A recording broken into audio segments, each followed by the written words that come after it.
Education faculty. I hope you will are good well student. आज की video होने वाली है एमओ जामिया एंट्रेंस एग्जाम की प्रिपरेशन जो हम ऑलरेडी कर ही रहे। तो क्लास 9th का चैप्टर नंबर 5 है ये, एक्सपोनेंट ऑफ पावर्स, यानी कि हम मैथ्स के चैप्टर में पावर्स के बारे में पढ़ने वाले हैं। चैप्टर में पिछले 5 चैप्टर ऑलरेडी कवर्ड हो चुके हैं, तो प्लीज जाके उस चैप्टर को वॉच करें और अपना सिलेबस कंप्लीट करें, क्योंकि अब एंट्रेंस एग्जाम में इतना नहीं टाइम है। It's a got closest time जहाँ पे एंट्रेंस एग्जाम आने के चांसेस ज्यादा है, अब मतलब जल्दी आने वाला है। So stay tune for that news also. So हम बात करते हैं चैप्टर की। चैप्टर नंबर 5 है आपका एक्सपोनेंट्स ऑफ पावर्स। पावर्स के बारे में हमने ऑलरेडी पढ़ा है क्लास 8th में, 7th में। We already know about the powers. अब इसमें ऐसा क्या है एक्सपोनेंट्स ऑफ पावर्स में, जो कि हम इस सब चीजों में पढ़ने वाले हैं। सो बच्चे हम पढ़ते हैं अच्छी तरीके से यहाँ पे पावर्स। सबसे पहले आपको बताएं पावर्स होती क्या है, यानी कि किसी डिजिट के ऊपर आपने ऐसे करके देखा है, तो इसी को बोलते हैं जो छोटा सा डिजिट आता है, that is called the power. क्या बोलते हैं इसको, हम पावर बोलते हैं। अब इसको देखते हैं एग्जैक्टली इसे होता क्या है, इनके नाम क्या है, ये सब चीजें हम यहाँ पे देखते हैं। सबसे पहले यहाँ पे देखिए, मैं कुछ नोट्स लिखवा रही हूँ, वो भी देखिएगा। The number of 2 into 2 into 2 into can be written as in exponent or in power, exponent in power as 2 cube, where 2 is known as base and 3 is called the exponent और index. देखिए यहाँ पे इन्होंने ये चीज आपको explain करी थोड़ा सा डेफिनेशन वाइज में। मैं आपको इजी वे में सिखाती हूँ। 2 into 2 into 2 into 3 बार दे रखा, और इसका ये है, यानी कि इसको अगर मैं ऐसे करूंगी तो ये ऐसे करके खुल के आता है।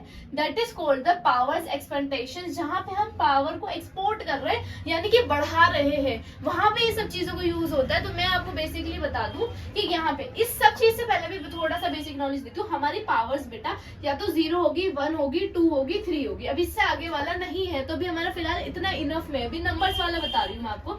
0 होगी तो अगर किसी भी डिजिट के ऊपर 0 है, that means this 0 is becoming 0, या फिर वो 1 में कन्वर्ट हो जाएगा। 1 होगी तो इट्स कॉल्ड द 1, तो ये 2 1 2 ही रहेगा आपका। अगर किसी चीज के ऊपर 2 रहेगी तो that is the name is cube. क्या बोलते हैं इसको, हम क्यूब बोलते हैं, सॉरी स्क्वायर, इसको हम स्क्वायर बोलते हैं। Okay, I am little bit confusion right now. So इसको बोलते हैं हम स्क्वायर, यानी कि किसी भी डिजिट के ऊपर, जैसे 6 ले लेते हो, 6 के ऊपर ये आ रहा है छोटा था, तो इसको हम बोलेंगे 6 का स्क्वायर। ओके, 6 का स्क्वायर। इसको क्या बोलेंगे, 8 का स्क्वायर। इसको क्या बोलेंगे, 9 का स्क्वायर। इसको क्या बोलेंगे, 10 का square. That is the square power. अब इसको सॉल्व कैसे करना है, सपोज 8 का स्क्वायर है तो 8 into 8 करेंगे तो 8 का स्क्वायर हो जाएगा। 9 का स्क्वायर 9 into 9, समझे। जितना ये डिजिट लिखा है उतना ये डिजिट लिख के मल्टीप्लाई होगा, यानी कि 9 into 9, 9 का 9 9 जा 81, तो 8 इसका स्क्वायर क्या हो गया, 81। ओके, सो अभी स्क्वायर वाला हो गया। तो क्यूब वाला देखो क्या होता है, जैसे किसी भी डिजिट के ऊपर ऐसे करके आपने काफी बार देखा होगा 3, तो 3 इसके ऊपर हो गया, इसके ऊपर हो गया, तो इसका मतलब होता है क्यूब। अभी स्क्वायर हमने सीखा, 2 का मतलब स्क्वायर होता है, ऐसे इसका मतलब होता है क्यूब, यानी कि इस डिजिट की मल्टीप्लाई हम 3 टाइम्स करेंगे, that is called the cube thing. तो उसको हम बोलते हैं क्यूब। जैसे अगर मैं 2 के ऊपर क्यूब लगा देती हूँ, कोई बात नहीं, 2 के ऊपर क्यूब लगा देती हूँ, तो 2 का मतलब है 2 की मल्टीप्लाई 3 बार, यानी कि 2 2 जा 4, 4 2 जा 8, तो 8 होगा इसका आंसर। ठीक है, तो उसे बोलते हैं हम अपनी पावर्स को एक्सपोर्ट, यानी कि खोलते कैसे हैं उस चीज को। अब देखो ये तो बात हो गई इंटीजर्स की। अब बात करती हूँ वेरिएबल्स की। मतलब वेरिएबल्स क्या होते हैं, यानी कि जो मैथमेटिकल टर्म में ABCD EFG HI JK हम काफी बार देखते हैं, XY, ये सब चीजों को वेरिएबल्स बोलते हैं मैथमेटिकल टर्म में। We already discuss about in linear equation chapter, जो आपका शायद 2nd या 1st चैप्टर है, वो ऑलरेडी मैंने कराया है। तो सी दिस वीडियो जाके अब बेटा हर चैप्टर ना एक दूसरे से इंटरकनेक्टेड होते हैं। जब भी नई नई टर्म्स हम सीखते हुए चलते हैं, हर चैप्टर में एड ऑन चलती है।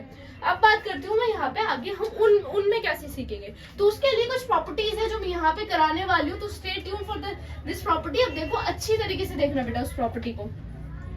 सबसे पहले हम यहाँ क्या करेंगे, लेट करेंगे, कुछ चीजें मानेंगे।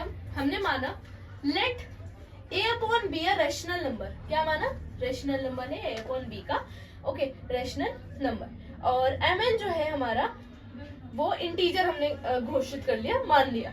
सबसे पहले इसकी प्रॉपर्टी है A upon B M into में A upon B N is equal to में A upon B M plus N. Second is A upon B M divided by A upon B N is equal to में A upon B M N.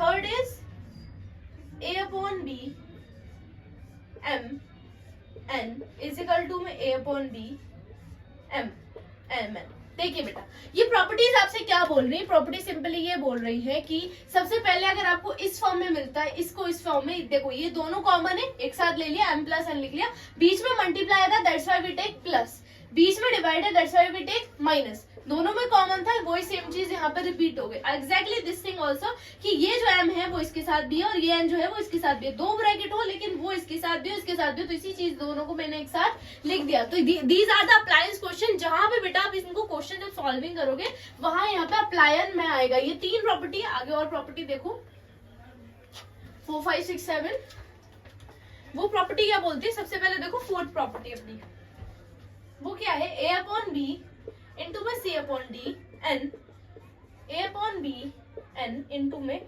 C upon D N. Fifth property is A upon B A upon B.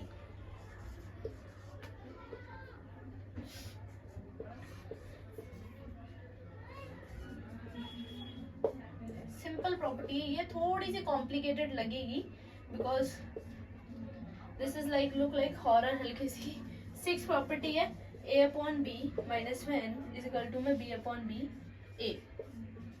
Seventh property है A upon B 0 is equal to 1। See this is a properties thing जहां पे questions को आप लोग को apply कैसे करते हैं वो करना आएगा। सबसे पहले देखो बेटा ये, यानी कि ये n जो है वो इसके साथ भी है और ये n जो है वो इसके साथ भी है, तो यही चीज मैंने यहाँ लिख दी upon n and C upon D M. कोई गलत नहीं करा, दिस इज अप्लाई जहाँ पे क्वेश्चन को आपको ऐसा करना पड़ेगा। अब बात करते हैं इसकी, देखो ये क्या है, ए अपॉन बी डिवाइडेड में ए अपॉन बी।